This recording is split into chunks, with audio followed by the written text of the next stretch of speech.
Welcome back to Paul and Benny. Today we're making a super easy, I forgot to make something for Valentine's Day, cupcake.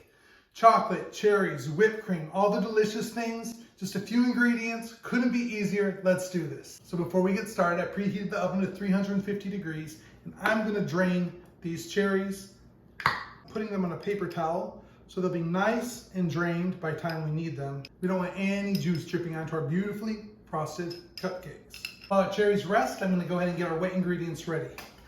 Got 2 eggs here.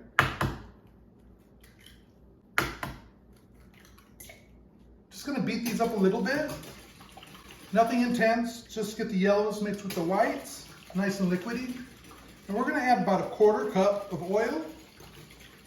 The original recipe doesn't even call for oil. It just has cake mix, cherries, and eggs. But I think the texture's a little better with the oil.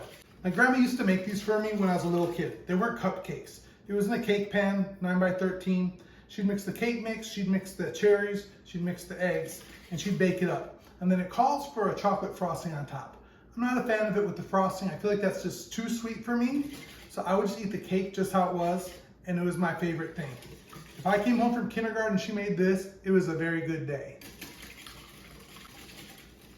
So my eggs and oil are completely combined. It looks very much like honey mustard. Now I'm gonna add my chocolate cake mix. Use whatever you like. Yes, I like to make things from scratch, but days like today, I didn't plan ahead. I worked most of the day. I just wanted something special, for Valentine's Day. Not that I really care about Valentine's Day, but it was an excuse to make a nice treat for us. Just gonna mix this together and add our cherries.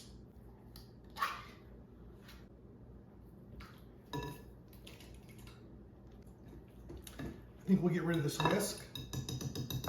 Okay, I'm just gonna fold this together till everything's combined, don't have any real big dry chunks in it. And that's the extent of our ingredients for the cake itself. Frosting's just as easy. That's it, it's nice and fluffy. See the big chunks of cherries in there. We don't want to use a mixer because I don't want to break them up. So I'm evenly dividing this the best I can into my cupcake tin.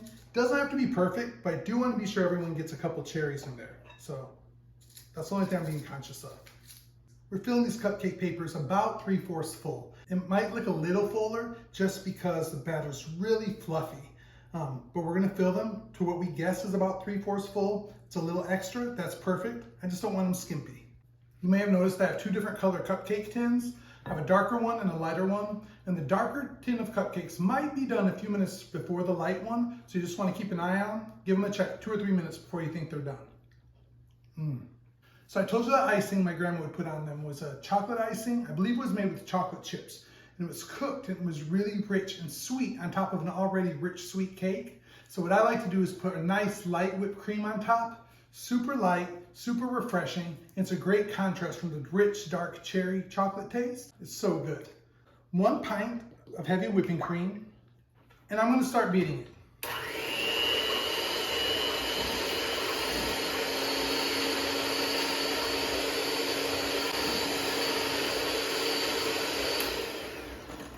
Quick note, this cream is super cold. It's been in the refrigerator till right before I got ready to mix it. I didn't let it sit out with my other ingredients. Now that I've got some bubbles going on here, I'm going to add 1/4 cup of powdered sugar, and you could totally add more here. I'm also going to add about 2 teaspoons of Jell-O instant pudding. Could be any brand of instant pudding. But I'm using the white chocolate today because I don't want to add any color to it. Vanilla works perfect, cheesecake works perfect. You can even make it flavored for another cake. But today, I'm going for a crisp white icing to contrast with the bright red cherries. I almost forgot, I want to add some vanilla too. You don't have to, but it's really good. I didn't tell you, but the reason for the pudding mix, besides a little bit of flavor, it's a great stabilizer. Whipped cream topping or whipped icing or whatever you want to call it, it can collapse after it sits for a while. Next morning you have soggy looking drippy cupcakes. With the pudding mix, it really stabilizes the whipped cream. It'll stay fluffy like you just iced them for several days. Putting our whipped cream icing into this piping bag, you could totally use a Ziploc bag if you wanted to. You don't even have to do that. You can just dollop it on top beautifully with a spoon and it'll look gorgeous. Look, It'll look gorgeous no matter what you do. But I'm putting it in a bag because Benny says I'm extra. And I do want to make things a little extra, a little better each time I make them, if I can. There's always this challenge to improve on the way I did things last time. So don't ever feel like you have to go buy piping bags, or you don't have Ziploc bags, you don't need them. If you have a spoon, you're good. But I'm just doing this because I'm always having a little competition with myself.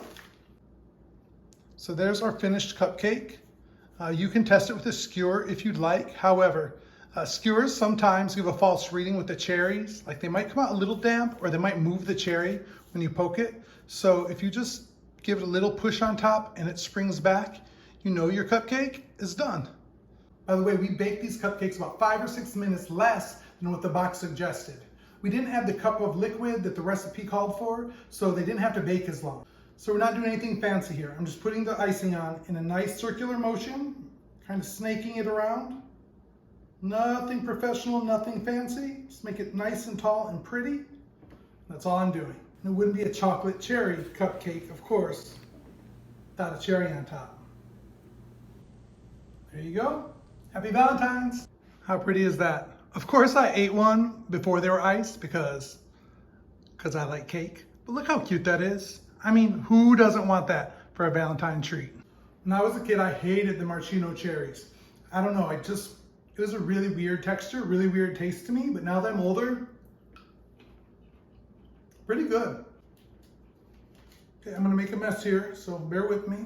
Can't do this on camera. It's falling apart. It's moist and chocolatey, and you get those little bites of cherry, and then the whipped cream just brings it all together. I hope you give these a try. I hope you love them. We're thankful for love and for chocolate and for cherries and all the wonderful things that make winter not so bad. And we're grateful for you watching.